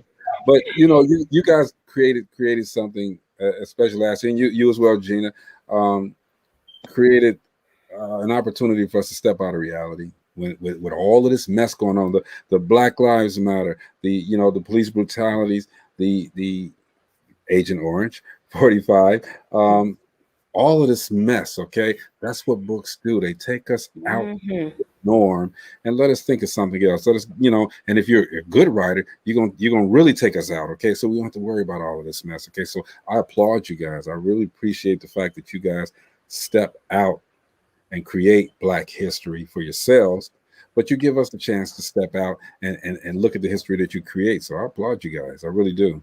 And you women too, man. Wow. Most of the times we get inspired on here by powerful Black women. And I'm Black Girl Magic Defying Odds, BGMDO. I'm because you got things don't just happen, they happen justly. Chris with his, okay, Gina says something sometime. I got one too. If you're not first, you're last. And if you last, you first. Okay. Alpha and Omega. Okay. Can I say, I believe we got Divine 9 on the reel. I think we got a Sigma Gamma Rho. What else we got up in here? Come on. Gamma, what? Gamma. Beta, Phi Beta. Alpha, Kappa, Alpha. Delta. All right, come on, Divine 9 up in here. Come on, Chris. And Jory jumped off because she would have been in here rapping. Mm-hmm. I'm with Gamma Mu Gamma. Yeah, I'm with Milk 5 Milk. There you All go. right now. I'm a Hoosier. All right, come on. That's all good. I am somebody. We're with powerful black. Well, you know what I want from all the authors on here. I want black women. Go ahead. I want to make sure that you leave your link for anyone who would like to purchase your books. If you want to just shout them out, I can put them in the comments so that they'll know where to get these awesome books from. Yeah, that's another thing too. How do you guys market your books? You don't? Okay, great. Well, I'm always trying to do something different. Like my main characters in my book, they have Facebook pages. Oh, cool. Whoa. Hold on. That's dope. Hey, I've never heard of that. Chris, that's dope right there. Chris, I like that. That's the core moment. We're gonna get to the core of this. Core moment, all right. What do you mean that each of your characters got a Facebook page? Explain. They have Facebook pages. Like there's a couple in my first 3 books, Malachi and Nairi. They are like a power couple from Gary, Indiana. So they have a Facebook page. That you have local businesses who talk about Malachi and Nairi and how they come in and how they spend money. And Mike Anderson was one of my sponsors. And so one of the salespersons did a video and talked about how Malachi and Nairi came and got matching SUVs that year, and they were, paid cash and blah, blah, blah. And so I have it up on YouTube where you got, local Gary, Indiana businesses talking about this imaginary high profile couple. And I've done blog talk radio shows with each one of them. And it's just whatever comes to my mind for a book or characters. So when they coming to Jay's? Exactly. I want to see this one. They're coming on that date that we scheduled to have all the authors come with their books. Definitely would love to be there. Yeah, I want to see, because number one, I'm gonna go to their pages. I'm gonna inbox them, see if they answer. I love that. That's different, ain't it? Yeah, that's a nice idea. Hey, Chris, that's another show. Y'all be that's dope. I mean, that's a dope marketing plan. I mean, you get a chance to get your stuff out there, even if they had other social media handles also. Yeah. Now I gotta apologize to Valerie Johnson Reed. How come didn't nobody tell me that wasn't the right one? I can't hear you. You muted. I was trying to tell you, but I was just like, I don't want to just yell it out and say that's not me. But you should have yelled it, okay? Because it had the name. It had your name on it. Oh, I see. I didn't know. It had your name on it. See that? I couldn't see the name. Okay. Well, no, you couldn't see the name, but when I got it, it had. I blame Gina. Duh. What am I getting blamed for? I didn't. So I don't know what happened, but it was correct on the show, so I don't know. I didn't play her with the acceptance speech. You didn't notice that, Gina? No, I didn't. She said that wasn't her. Oh, I thought that was Zara. When I came on, I thought that was. I just saw the long hair. Well, I played Zara. Oh, okay. And I played Valerie. I'm sorry, but I didn't play Valerie's. Correct? No. She said I didn't, but when I looked at the text that I had with everything else, all the rest of them, That was her name was under that one. So but you have to correct that. You know what we're going to do is this. You can say your speech now. Sure. Okay. I would love to thank Distinguished Artist Gift for this wonderful award for Through Micah's Eyes. Wow, thank you so much. I appreciate the honor. It's just a privilege just to be celebrated on the stage with all these other authors. I'd like to thank my 3 angels who are not here, but they're my inspiration behind writing. My mother, who was a retired school teacher, my husband, and my brother. I have my 3 children with me. I'd like to thank Ryan, Kayla, and Micah for giving me the inspiration. Also, give me inspiration to write as well. You ain't got no. Yay! You don't have no twin. You don't I have a think twin that was even better. A twin. You don't have a twin sister. No. That wasn't you then. So that's why I had said Val with a twin sister, cause that was on the thing. I don't have a twin. That's not me. She didn't correct me either when I said that. I was like, and you have a twin? I was like, is she talking about me? I was like, okay, let me just, Hey, but y'all look a little bit alike, so I mean, it was cool. And then then you had the spot. Okay, so yes. That sounds like the making of another book. Y'all can include what's his name, Steve Harvey, in that too.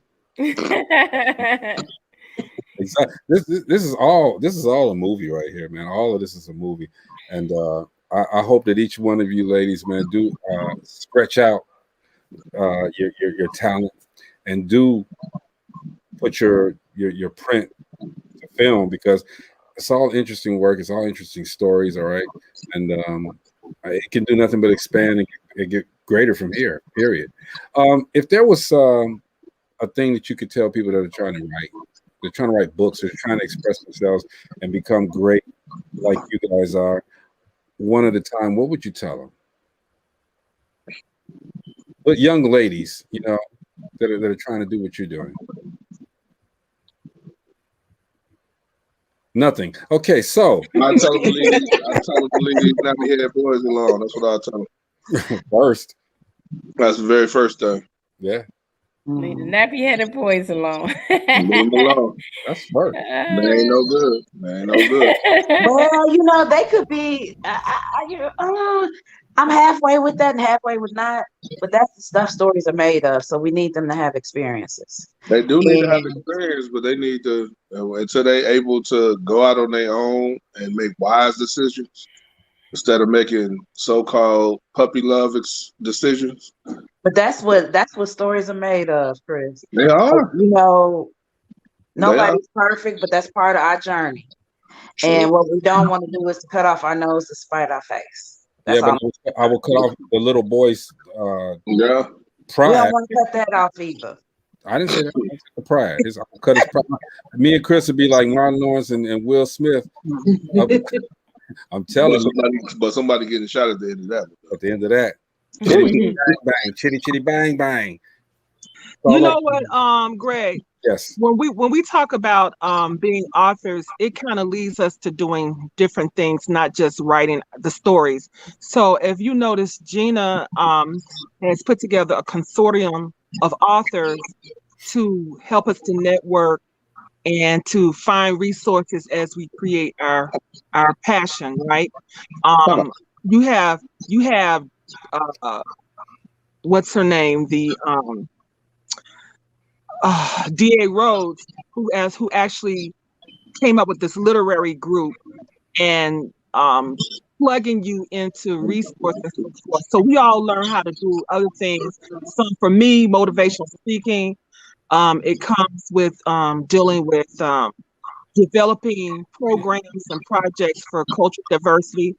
And it also has gone into teaching. So I guess too, kids who you see as a parent or a caretaker or an educator who have an inkling for writing and to express themselves, cathartically through writing or just have a penchant for that, they need to be plugged into stuff. And I would challenge us as authors to be involved in projects to help children write. What the summer before the COVID, I was involved as a teacher, and Gina was too. I had her as a resident author to come in and speak to the kids, and we were working on writing, not just the content, but the art of writing. Dissecting what it is that you're doing so that you could do it better, and then talk about some of the people that they like in real time, because I'm sure Chris will agree that your people who produce music, who write lyrics, that is authorship. That is excellent penmanship, and they have to be great wordsmiths. Hey, Val, that's why I was mad why he didn't ask me what my writing process was. That's real. And the kids, you have to find a point of reference. And for most children, they love music. So then you need, as a writer, then you tap into that and who do you identify with and why? What are they writing? What are they doing? And they kind of it expands their mind, where they thought, well, I can't write, or you can, and let me show you the art of doing it. And let's look at people that you like, even in the music genre, and how they write. Why do you like them? How do they move you? Why do you don't like them? It's a lot. So I would just kind of encourage authors to jump in and teach the next generation, because we have to live past ourselves. Yes, we have our words, but let's be the Nikki Giovanni's who, at the universities teaching. Let's be the Maya Angelos and the Sonia Sanchez and the Marie Evans and all those, who taught people so that when their head grows cold, they have a legacy that they might not never know about. Yeah. They might not never know about their legacy, but they touched someone. I remember Tyler Perry said that the reason he started writing because Oprah Winfrey said, just pen your thoughts and write the catharsis. And out of there, we got a whole Tyler Perry studio, and we got other authors and writers and screenplay people and musicians who have an opportunity all across the globe that come down to the ATL because a woman on a talk show who says her purpose is sweet inspiration, she inspires somebody else. And so I think that's the legacy. So, I mean, I know I'm on my soap opera, but I just really feel like when it comes to the children, these really are a responsibility. Because does that have to do with expression? But y'all, let me tell you something. I was a kid reading material that I probably wasn't supposed to, based on my whether it was age appropriate. But he helped me vicariously see the world. Ralph Ellison, all those folks out of my mom's library. And so we have a responsibility, like, when we talk about if we don't see the book, we write it, then we have somebody else write their book too. And then make sure that they're writing something that has merit, that speaks to where we need to go. What they, not mold them to say it the way we would say it, but to really tap into just really raising the frequency and creating something that will outlive all of us. Valerie, doesn't that have to go with expression too, teaching our children how to express themselves? Yes, absolutely. Well, one thing I've noticed in creative writing used to be a curriculum in elementary school and middle school, and they don't have that anymore. Like, they don't even teach them how to write in cursive. They don't even teach them how to write in cursive. Right, because they got the computer. So they feel, and you asked, what, Chris, I'm glad you asked that. I heard Gina say she still writes pens with her hand. And I do both. You know what I'm saying? So I used to go crazy when I couldn't find my manuscript, or I had it on the wrong tablet, or where's that tablet and all like that. And then I remember typing and I lose it because I didn't know about G-Dot that keeps stuff for you when you change it. And I had like 4 or 5 versions I was sending to my email when I wrote the novel. I was just going crazy. So I kind of do like Drake. He writes in his phone. I write a lot on my phone. But I recently found out from someone who was helping me to edit that there are ways that you could go back and see all your revisions, even in the GDoc process, which I didn't even know that, because what I used to like was to see how I evolved as I wrote something. You know what I'm saying? So I have boxes of notes, and I'm real finicky about it because I'm like, if I got to defend myself to say I wrote this, you got it right there. So let me tell you this story. Y'all know who Sophia Stewart is, right? Mm-hmm. She's the lady that wrote what was it called, The Third Eye, and that's where they got that information from that book to create the Terminator and the Matrix. And she won her case because the people that she gave, the two brothers that she gave, I think it begins with a W. I got to look it up, but she gave them to the copies to publish back in '81. I think it was 80. No, it was before 81 because the book came out in 81 to get it published. And they basically took her notes and stuff from her book and created the Terminator and the Matrix from. Yeah. And she won her court case for I think it was like 2.7 billion. You know what? That's why, you know, like when you hear Jazara and Gina say, I have all these sticky pads and I got my notes and I can tell you how I developed my character, and y'all probably date, which I have dated stuff. And it's stuff that won't even make it to the final script. So it's like, I know my characters. You might not know them, but I know them. Just like I know y'all characters because y'all are so intimate with them, and there's stuff that maybe you could use in the sequel that don't nobody know about them, but you have developed them, you talk to them, you're intimate with them, that when you have to prove what you got to prove, you can pull that stuff out. They can't pull that stuff out. You can pull that stuff out. Yeah, and that's one of the reasons why she said the Matrix 2 was so short. Basically, the Matrix 2 was the Matrix 2 and 3 divided into two different movie parts. That's why it ended the way it ended, because she never wrote an ending to it. There you go. Yeah. Look, and then another thing, I got a question. Mainly a chance to finish up the other question, but go ahead. No, I just want to say, why didn't nobody tell me the Coldest Winter Ever 2 was out? The who? The Coldest Winter Ever 2. Yeah.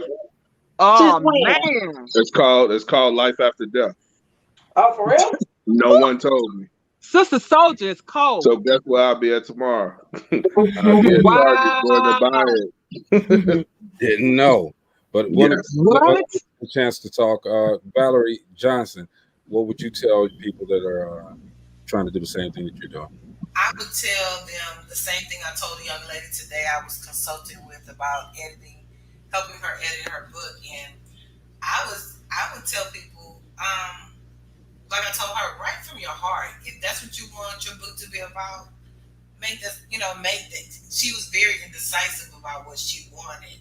And I would tell them to know, feel what you want. I mean, whatever you want your book to be about, write about it. Yes, it might be another book about someone wanting to be a star basketball player, but they're not going to tell the story the way you're going to tell the story. Their setting is going to be different. There are going to be so many different aspects of it that, it doesn't matter. Tell your story, be original. And I would also, another way that I encourage and influence writing is that I am a middle school teacher of reading language arts, but I also am a co-host of Storytime Chill with Val and Seal, and we feature African-American children's authors on our show every week. And we do book talks with the authors. We let the authors read their stories, and then we do question and answer. And we want to encourage and inspire the younger generations to continue to write and keep the legacy going as well. That's what's up. Jazara, same question. Sorry, I have my mic off rather. But I mean, I would just tell them to, if that's what they want to do it. I mean, it's work, but put in the time and the work, and get a good editor. Not Ray and them. Get an editor. Pay for an editor. Get you a good cover. I'm just real big on stuff like that. A nice cover designed and everything. You don't want the cookie made book covers, because when people see your book, you want it to stand out. But when you get the cookie made ones, they all look the same. And so you think, oh, I've already read that, and you'll go past that book, not knowing that, that's ready-made covers. So just invest in yourself, Right. and feel like you're worth it. Mm-hmm. Absolutely. Gina, final word. Get plenty of sticky notes.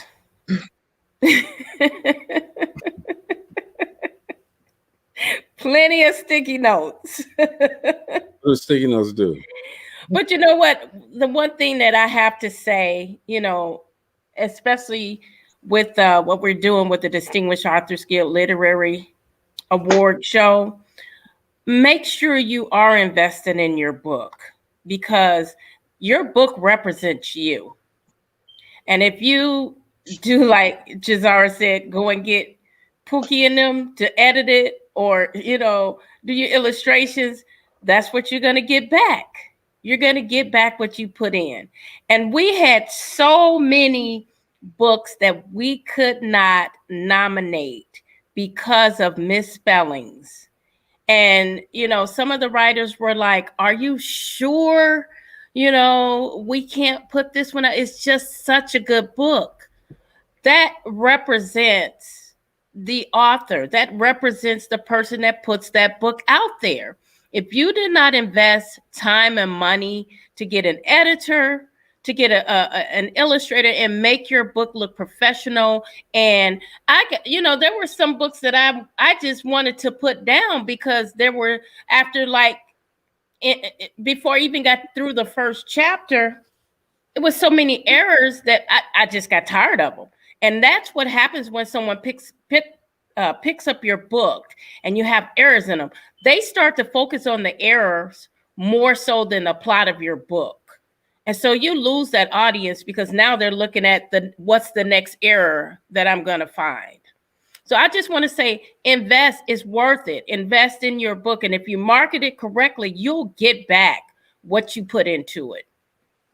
Hey, ladies, I want to thank each and every single one of you guys for hanging out with us today. DopelivenTV Live. Man, look, you guys are the soul of our nation. You guys have made Black history. Not only work for yourselves, but you taught Black history to others, all right, by doing what you do. And I can't say it enough, man. Keep on doing what you do. We're looking for more and more and more and more and more creativity coming from you guys, okay? Because number one, to see a group, as we always do on this show, a group of women, powerful, strong women who believe in what they're doing and are expressing themselves to everybody, regardless of what people say, regardless of the color, the creed, the nationality, the religion. You guys are putting it out there, okay? And again, you are creating a reality that we don't have. And that's just reading your books, taking us out and putting us someplace else, okay? And I'm telling you, you guys do it better than anybody. I appreciate you guys for coming on. And who sent me a private chat? Let's see. Yeah, let's put it out there. Valerie Johnson Reed, www. Let me put them up here. Gina said she was going to do it, but she's lazy. Oh, I'm sorry. Sorry. I'm doing one at a time real quick. Let's see here. How can I do this? Real quick. So this is Valerie Johnson, I believe. And we're going to make sure this is right, because I messed her up one time. I'm going to do it twice. Am I correct? All right. For Valerie Johnson, www.strongtothefinish, because I eat me spinach. strongtothefinish motivationals.com and Amazon. Check her out.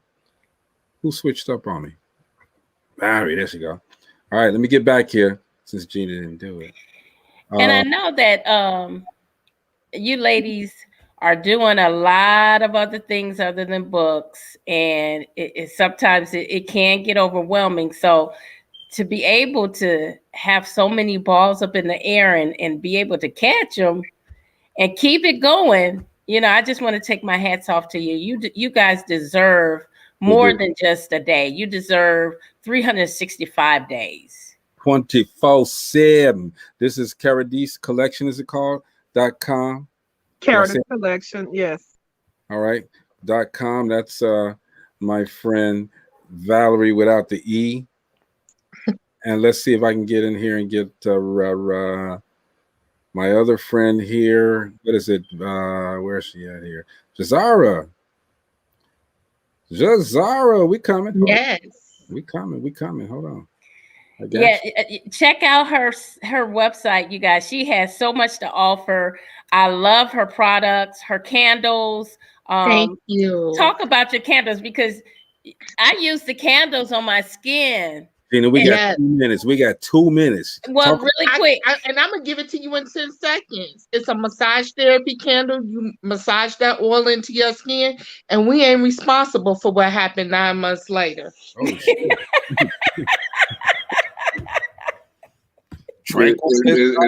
Is that a disclaimer too? You don't have people that's going to come looking for you. That's right. Talk about you use that candle.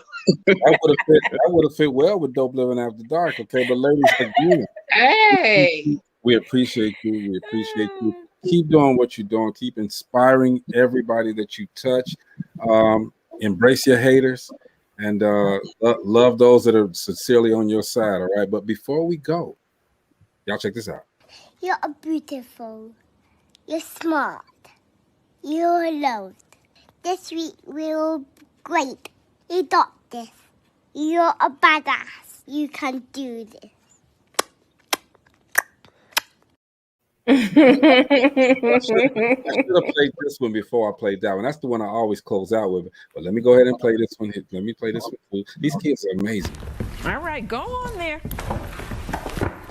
Oh, her dramatic walk to the microphone.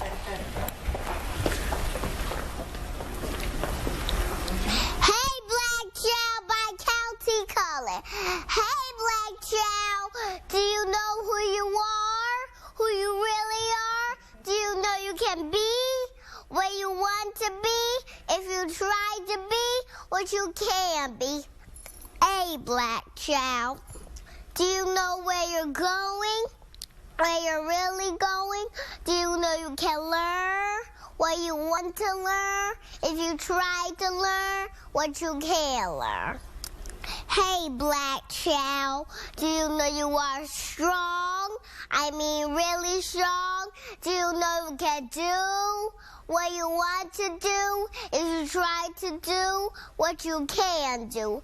Hey, Black Child, be what you can be, learn what you must learn, do what you can do, and tomorrow your nation will be what you want it to be. That's all right. She is so awesome, man. 3 years old. They working with us. See, that's what happened when you work with the babies. They working with us.